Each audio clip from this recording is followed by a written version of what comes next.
సినీ ఇండస్ట్రీలో సక్సెస్ ఒక్కటే మాట్లాడుతుంది. ప్రూవ్ చేసుకున్న దర్శకుడికే ఆఫర్స్ క్యూ కడతాయి. పిలిచి మరీ ఛాన్స్ ఇస్తారు బడా హీరోలు. ఇప్పుడు ఇలాంటి జాక్పాట్ని కొట్టేశాడు ఓ యంగ్ డైరెక్టర్. మెగా ప్రాజెక్ట్ ని తెరకెక్కించేందుకు లైన్ క్లియర్ చేసుకున్నాడు. మెగాస్టార్ చిరంజీవి చేస్తున్న లేటెస్ట్ మూవీ విశ్వంభర తర్వాత శ్రీకాంత్ ఓదెలా ప్రాజెక్టు లైన్లో ఉంది. దీనికంటే ముందు హరీష్ శంకర్ తో చిరు ఓ సినిమా చేయాల్సి ఉంది. కానీ మిస్టర్ బచ్చన్ ఫ్లాప్ అవడంతో హరీష్ పేరు లిస్టులోంచి మాయమైంది. ఇప్పుడు ఆ ఛాన్స్ అనిల్ రావిపూడి అకౌంట్లో పడినట్టు తెలుస్తోంది. సంక్రాంతికి వస్తున్నాం కథని ముందుగా మెగాస్టార్కే వినిపించాడు అనిల్ రావిపూడి. కానీ ఎక్కడో తేడా జరిగి ప్రాజెక్టు ఆగింది. తర్వాత వెంకీతో ఈ సినిమా సెట్స్ పైకి వెళ్ళింది. పొంగల్ బరిలోకి దిగి బ్లాక్ బస్టర్ టాక్ సొంతం చేసుకుంది.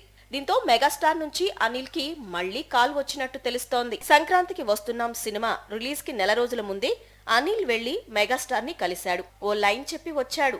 దీనికి సాహు గారపాటి నిర్మాత అని ప్రచారం జరిగింది. ఇదంతా జస్ట్ ప్రిలిమినరీ ఇన్ఫర్మేషన్. ఎప్పుడైతే సంక్రాంతికి వస్తున్నాం బ్లాక్ బస్టర్ టాక్ తెచ్చుకుందో చిరు అనిల్ సినిమాకి లైన్ క్లియర్ అయినట్టు తెలుస్తోంది. త్వరలో మెగాస్టార్ దీనిపై అఫీషియల్ అనౌన్స్మెంట్ ఇస్తాడని ఇండస్ట్రీ వర్గాల టాక్. మొత్తానికి టాలీవుడ్ సీనియర్స్ ని లైన్ లో పెట్టి సక్సెస్ రేట్ ని భారీగా పెంచుకుంటున్నాడు అనిల్.